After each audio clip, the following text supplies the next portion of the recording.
Misteri dan kekuatan mengerikan badai tropis, hurricane, bisa ciptakan gelombang setinggi rumah 2 lantai. Angin menderu, langit menggelap, dan ombak menggulung setinggi pohon kelapa. Itulah tanda-tanda dari salah satu kekuatan alam paling dahsyat di planet ini, hurricane atau yang dalam bahasa Indonesia disebut badai tropis. Fenomena ini tidak hanya menakjubkan, tetapi juga berbahaya. Mampu menghancurkan kota, merobohkan gedung, dan mengubah kehidupan dalam hitungan jam. Tapi, apa sebenarnya yang dimaksud dengan hurricane? Bagaimana mereka terbentuk, dan mengapa mereka bisa begitu mematikan? Mari kita menyelami lebih dalam narasi mendalam ini, yang tidak hanya menjelaskan fakta-fakta ilmiah di balik badai tropis, tetapi juga membongkar sejarah, proses pembentukan, dampak, dan cara manusia menamai serta menghadapi raksasa angin ini. 1. Apa itu hurricane? Lebih dari sekadar badai biasa. Hurricane adalah jenis badai tropis yang sangat kuat, terbentuk di wilayah lautan tropis dan subtropis. Istilah hurricane sendiri digunakan di kawasan Samudra Atlantik dan Timur Laut Pasifik. Di tempat lain, seperti Samudra Hindia dan Pasifik Barat Daya, fenomena serupa dikenal dengan nama siklon atau taifun. Yang membedakan hurricane dari badai biasa adalah intensitasnya. Dengan kecepatan angin yang bisa melampaui 380 km per jam, badai ini bukan hanya menciptakan angin kencang dan hujan deras, tetapi juga bisa menyebabkan banjir, gelombang tinggi, hingga longsor besar. 2. Proses pembentukan. Ketika laut hangat menyulap langit menjadi maut. Pembentukan hurricane bukanlah sesuatu yang terjadi secara tiba-tiba. Ia adalah hasil dari serangkaian proses atmosfer yang kompleks, dimulai dari laut hangat di sekitar Khatulistiwa. Lautan tropis yang bersuhu lebih dari 26 degree C berperan sebagai bahan bakar utama. Ketika air laut menguap karena panas matahari, uap air naik ke atmosfer dan mulai mendingin, membentuk awan dan melepaskan energi dalam bentuk panas laten. Energi inilah yang menjadi tenaga mesin dari badai tropis. Semakin hangat lautnya, semakin besar pula energi yang dilepaskan, dan semakin kuat pula badai yang terbentuk. Udara di sekitarnya akan tersedot masuk menggantikan posisi udara yang naik, dan siklus ini berulang. Rotasi bumi menyebabkan sistem badai mulai berputar membentuk pusaran raksasa, sebuah sistem tekanan rendah dengan kekuatan luar biasa. 3. Mata badai dan tembok neraka. Struktur mengguncang alam. Setiap hurricane memiliki struktur unik yang terdiri dari beberapa bagian penting. Mata badai, eye, terletak di pusat pusaran. Wilayah ini justru cenderung tenang. Langit bisa cerah, angin reda, dan hujan berhenti. Ukurannya bisa mencapai 30 hingga dinding mata badai, eye wall. Inilah zona paling mematikan dari sebuah hurricane. Disinilah angin berputar paling kencang, hujan tercurah paling deras, dan awan menggulung paling tebal.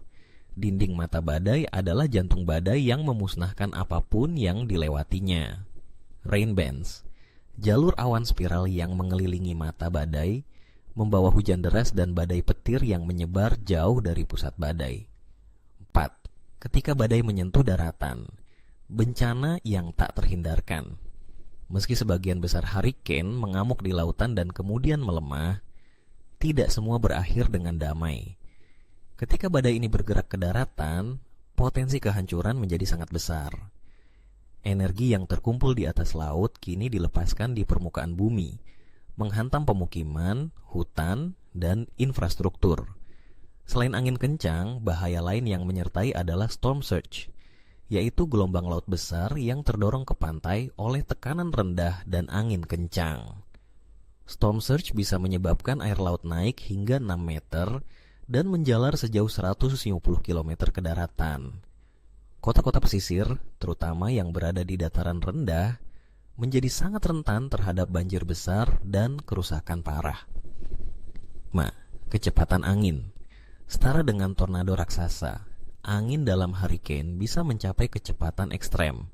Dalam kasus tertentu, kecepatan angin bisa melampaui 320 km/jam.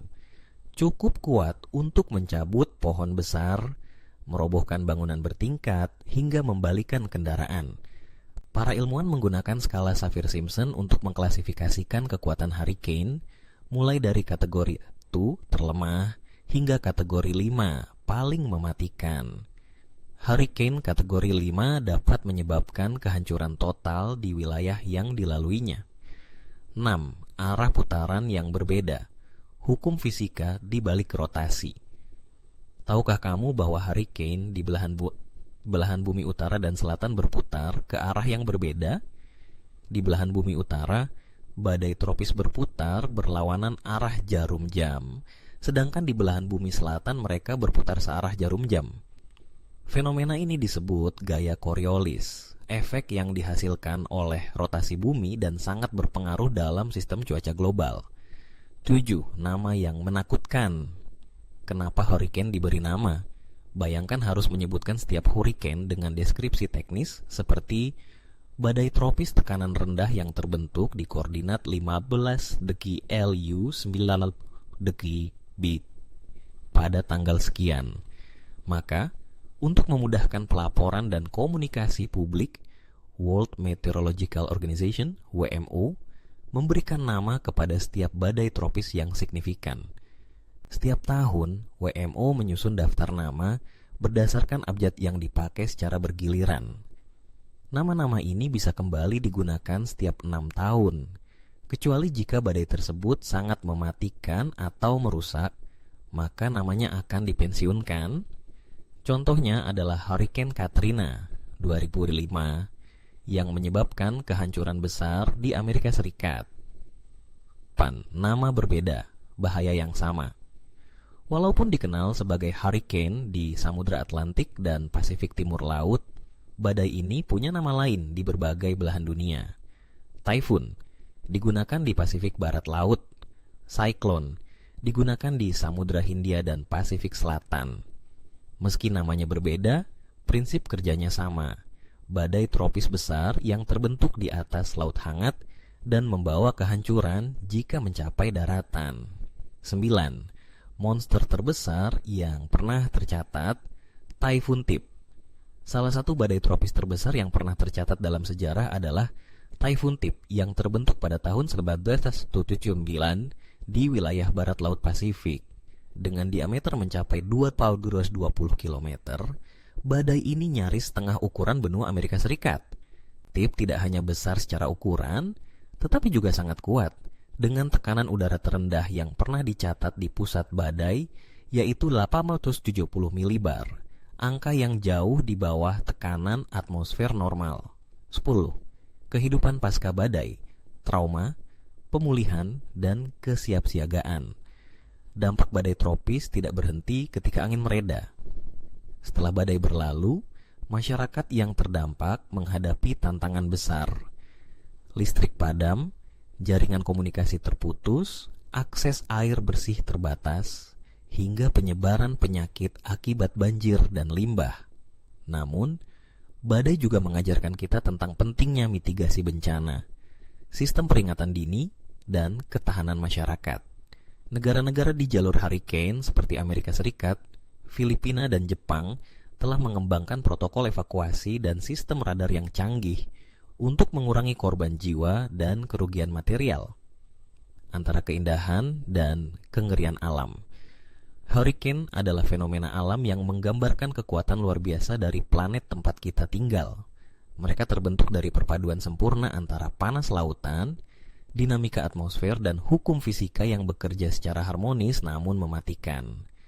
Meski berbahaya, badai tropis juga memiliki peran ekologis, seperti menyebarkan panas ke lintang yang lebih tinggi, membantu siklus air, dan bahkan menyuburkan tanah melalui hujan derasnya. Namun, sebagai manusia kita tetap harus bersiap, waspada, dan belajar dari setiap badai yang datang. Karena di balik pusaran awan raksasa itu, tersembunyi pelajaran tentang kerendahan hati di hadapan alam semesta.